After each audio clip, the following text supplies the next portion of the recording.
오늘 우리에게 주신 말씀 보겠습니다. 에스겔 20장 27절부터 32절까지입니다. 에스겔 20장 27절부터 32절까지 우리 한 절씩 교독하시겠습니다. 그런즉 인자야 이스라엘 족속에게 말하여 이르라. 주 여호와께서 이같이 말씀하셨느니라. 너희 조상들이 또 내게 범죄하여 나를 욕되게 하였느니라.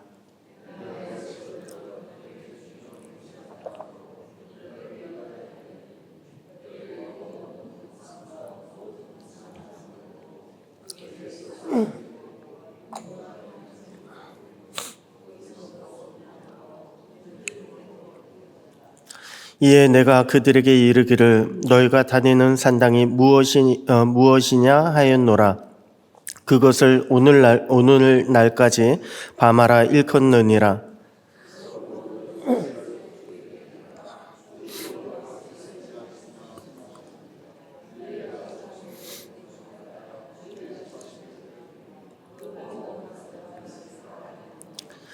너희가 또 너희 아들을 화제로 삼아 불 가운데로 지나게 하며 오늘까지 너희 자신을 우상들로 말미암아 더럽히느냐. 이스라엘 족속아 너희가 내게 묻기를 내가 용납하겠느냐. 주 여호와의 말씀이니라. 내가 나의 삶을 두고 맹세하노니 너희가 내게 묻기를 내가 용납하지 아니하리라.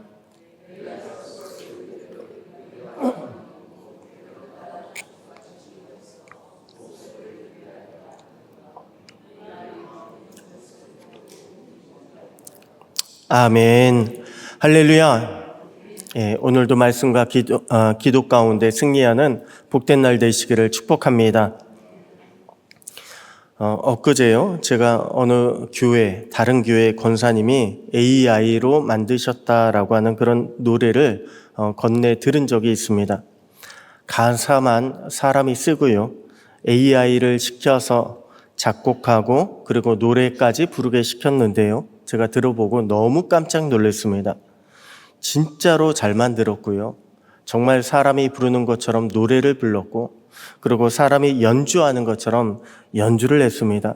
기타 소리가요. 진짜 사람이 치는 것 같아요. 그것을 보고서 제가 말문이 막혔습니다. 야, 정말로 AI로 시키기만 하면 못할 게 없구나. 그런 것을 보면 오늘날에 AI가 과학기술이 얼마나 발전했는지 그것을 알 수가 있습니다. 그리고 생각해 보면요, 그 AI를 만든 사람은 얼마나 똑똑할까? 이것까지 생각하게 됩니다. 여러분, 사람을 보잖아요. 그러면 우리 사람은요, 참 똑똑한 것 같습니다. 제가 대학에 들어갈 때만 하더라도요, 모든 과제는 다 손으로 썼습니다. 리포트를 쓸 때 일일이 손으로 써서 제출을 했습니다. 그런데 지금은요, 그냥 인터넷을 찾아서 카피하는 정도가 아니라 좀 전에 말씀드린 AI에게 시키기만 하면 알아서 과제물 하나는 창작물로 새롭게 뚝딱 만든 그런 시대가 왔다고 합니다. 그런데 여러분, 그런 시대가 저절로 왔습니까? 그냥 시간이 지나니까 AI의 시대가 왔다. 그냥 저절로 왔겠습니까?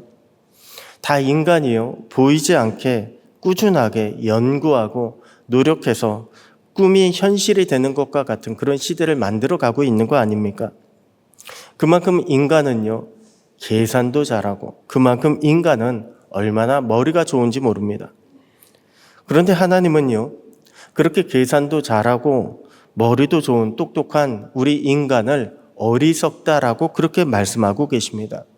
똑똑한 우리를 미련하다라고 그렇게 말씀하고 계십니다. 실제로 보면 오늘날 과학기술은요, AI를 만들 정도로 참 많이 발전을 했지만 여전히 과학계는 무엇을 믿고 있습니까? 모든 생물은 저절로 만들어지고 진화가 됐다라고 하는 그런 진화론을 신봉하고 있습니다. 하나님을 부정하고 있습니다. 자연이라고 하는 이름으로요, 하나님을 대체해 가면서 이 모든 것은 자연의 힘으로 여기까지 왔다라고 그렇게 믿고 있습니다. 가만히 보면 인간은 참 똑똑한 것 같은데요, 희한하게도 하나님에 대해서만큼은요, 얼마나 어리석은지 모릅니다. 여러분, 왜 그럴까요? 하나님에 대한 문제는요, 영적인 문제라 그렇습니다. 그래서 우리도 보면 이런 분들이 있습니다. 밖에서 보잖아요. 참 열심히 합니다. 얼마나 성실하고 열심히 사는지 모릅니다. 그런데 교회 안에만 오면요, 일을 하지 않습니다. 하나님 앞에 열심을 부리지 않는 그런 분들이 있습니다. 밖에서는 얼마나 사람이 좋은지 모릅니다. 남들에게 친절하고 잘 베풀고 이런지 모릅니다. 그런데 교회만 오면요, 그렇게 무뚝뚝 할 수가 없습니다. 별로 인사도 안 하려고 하고 관계도 안 맺으려고 하는 그런 분들이 있습니다. 밖에서 보면 참 많이 어떤 자기가 가진 것으로 남들에게 베풀고 그리고 그것을 남들에게 나눠줄 줄 아는 그런 분들이 있습니다.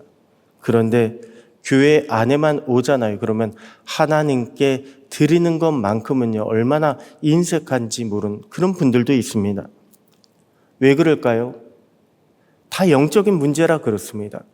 영적으로 우리가 하나님 앞에 서야 되는데 그것을 제대로 서지 못하고 내가 하나님을 인식하지 못하고 깨닫지 못하고 제대로 믿지 못하고 여전히 우리가 사탄의 지배에 사탄의 영향을 많이 받고 있기 때문에 우리는 그러한 모습들을 보이고 있는 것입니다.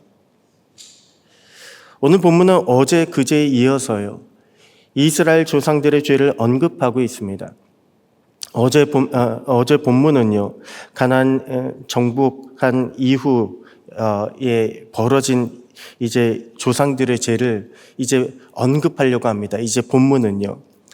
그런데 조상들의 죄를 보잖아요. 조상들의 죄를 보니까 아니 이렇게 어리석을 수가 있나 싶을 정도로요. 얼마나 어리석은지 모릅니다. 아니 가나안 땅에 정착한 조상들의 그 어리석은 죄는 어떤 것들이 있을까요? 먼저 본문을 통해 살펴보면요. 눈에 보이는 크기나 양으로 하나님을 판단하려고 하는 것, 하나님을 믿으려고 하는 그런 어리석은 모습이 있습니다. 오늘 본문 28절 보니까 내가 내 손을 들어 그들에게 주기로 맹세한 땅으로 그들을 인도하여 드렸더니 그들이 모든 높은 산과 모든 무성한 나무를 보고 거기에서 제사를 드리고 분노하게 하는 제물을 올리며 거기서 또 분향하고 전제물을 부어 드렸다고 그렇게 지적하고 있습니다. 한마디로 가나안 땅에 정착한 조상들은요, 높은 산이어서 제사를 드렸다는 거예요. 무성한 나무가 있어서 아니 하나님은 여기 계시는구나 라고 그렇게 판단하며 제사를 드렸다는 것입니다. 그렇게 크기와 양으로 눈에 보이는 것으로 하나님이 계시다 안 계시다 그들은 그렇게 판단하고 믿었다는 것입니다. 여러분, 이스라엘 백성들이 어떻게 가나안 땅에 입성을 했습니까? 살아계신 하나님의 기적을 체험하며 입성하지 않았습니까? 그들은요, 애굽의 군대를 무너뜨리는 하나님을 보았습니다. 홍해를 갈라주시고 또한 가나안 땅의 견고한 성을 무너뜨리시는 하나님, 그 땅에 살고 있는 거인들을 무너뜨리시는 하나님을 직접 목격했습니다. 그들을 인도하신 하나님은요, 환경에 얽매이시는 하나님이 아니에요. 아무리 크다 할지라도, 아무리 견고하다 할지라도요, 하나님 앞에서는 아무런 문제가 되지 않습니다. 모든 문제를 초월하시는 하나님을 그 조상들은 목격을 했습니다. 그런데 조상들이 하나님의 약속하신 가나안 땅에 정착한 이후에 어떻게 되었습니까? 높은 산이라고, 나무가 무성하다고, 하나님이 여기 계실 거다라고 그렇게 생각을 합니다. 그런 곳에서 제사를 드리면 하나님께서 좀 더 잘 받아주시겠지라고 생각을 합니다. 그래서 조상들이요, 전국 곳곳의 높은 산마다 또한 큰 나무가 있는 곳마다 자기 마음대로 산당을 차려서 하나님 앞에 제사를 드린 것입니다. 하지만 하나님은요, 인간이 생각하고 있는 크고 무성한 곳에만 계시는 분이 절대 아니십니다. 모든 것이 다 하나님이 창조하신 하나님의 것입니다. 하나님은 무소부재하신 하나님, 어디든 계신 하나님이십니다. 해외에 나가게 되면요, 큰 성당이나 교회들을 찾아볼 수 있습니다. 그 안에 들어가잖아요. 그러면 천장 높이가 어마어마합니다. 얼마나 높은지 모릅니다. 그래서 안에 들어가면요, 실제로 그 위에서부터 내려오는 위압감이 장난이 아닙니다. 그 안에 들어가면 저절로 엄숙해지게 되어 있습니다. 아, 여기선 떠들면 안 되겠다. 경건해야겠다. 이런 마음이 들게 됩니다. 그런데 여러분, 그렇다고 해서요, 성령님께서 역사하시는 것이 아닙니다. 분위기는 조성될지 몰라도 그것으로 성령의 임재를 부를 수는 없다는 것입니다. 이에 반해서 성지순례를 가잖아요. 그러면 초대교회 지하교회를 찾아볼 수가 있습니다. 박해를 피해서 지하에 동굴에 교회를 만들었습니다. 거기는 동굴에다가 교회를 만들다 보니까 크게 만들 수가 없습니다. 좁습니다. 게다가 빛도 들어오지 않습니다. 하지만 초대교회 많은 성도들은요, 그곳에서 하나님을 만났습니다. 그들의 신앙, 하나님의 천국 신앙, 복음 신앙을 지킬 수가 있었습니다.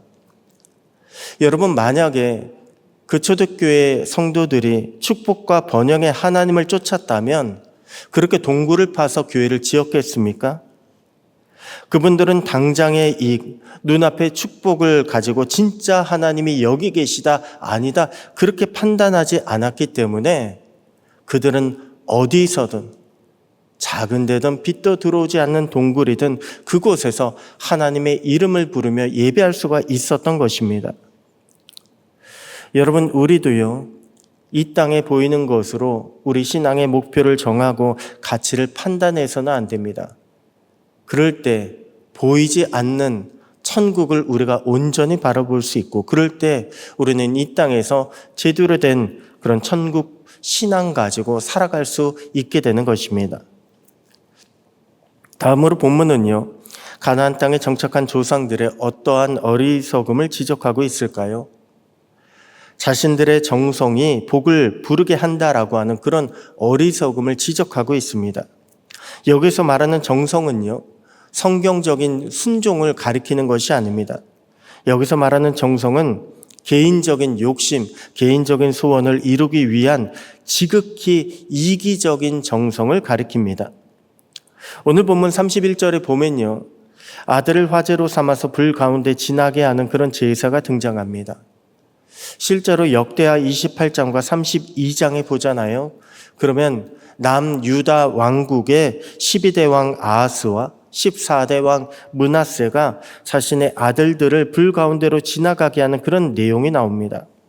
한마디로 남유다의 왕이요, 자신의 아들을 불태워 제사 드렸다는 것입니다. 아니, 성전이 어디 있습니까? 예루살렘 안에 있잖아요. 예루살렘 왕궁은요, 그 옆에 있어요. 한마디로 성전 옆에 살고 있는 남유다의 왕들이요, 자신의 아들을 불태워 죽이는 그런 제사를 드렸다는 것입니다. 왜 이렇게 했을까요? 그런 정성을 들여야 축복을 받는다라고 하는 세상의 유혹을 받게 된 것입니다. 그래서 우상의 제사를요, 하나님의 성전 옆에서 거리낌 없이 드릴 수 있었던 것입니다. 여러분, 우리는 이기적인 신앙을 경계해야 합니다. 아무리 우리가 열심을 다하고 아무리 우리가 최선을 다해도 하나님을 위한 것이 아니라 나를 위한 것, 내 의를 드러내고 자랑하기 위한 것은요, 결코 하나님의 인정을 받을 수가 없습니다. 축복을 받을 수가 없습니다. 우리는 그저 종의 자세로 순종을 해야 합니다. 선하신 하나님을 믿고서 모든 것을 맡겨야 합니다. 모든 것을 내려놓아야 합니다. 그럴 때 하나님께서 우리를 도와주시는 것입니다. 오늘 우리 안에 내 욕심과 고집으로 주님의 뜻에 어긋나는 모습이 없는지 한번 돌아보시기 바랍니다.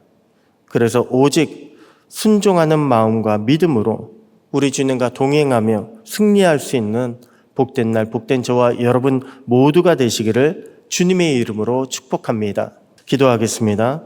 하나님 아버지, 감사합니다. 오늘도 주님이 허락하신 복된 날이 될 줄로 믿습니다. 주님, 우리도 축복이나 형통함만으로 주님을 쫓아가고 있지는 않습니까? 오직 내 소원과 욕심을 위하여 신앙생활하고 있지는 않습니까? 주님, 그러한 우리의 모습이 있다면 이 시간 용서하여 주시고 모든 것을 주님께 맡길 줄 아는 믿음을 허락하여 주시옵소서. 오늘도 주님의 뜻에 나를 맞추어 가며 오직 주님께만 영광 돌리는 복된 날이 되기를 소원하옵고 우리의 참된 구주가 되시는 살아계신 우리 주 예수님의 이름으로 기도드립니다. 아멘.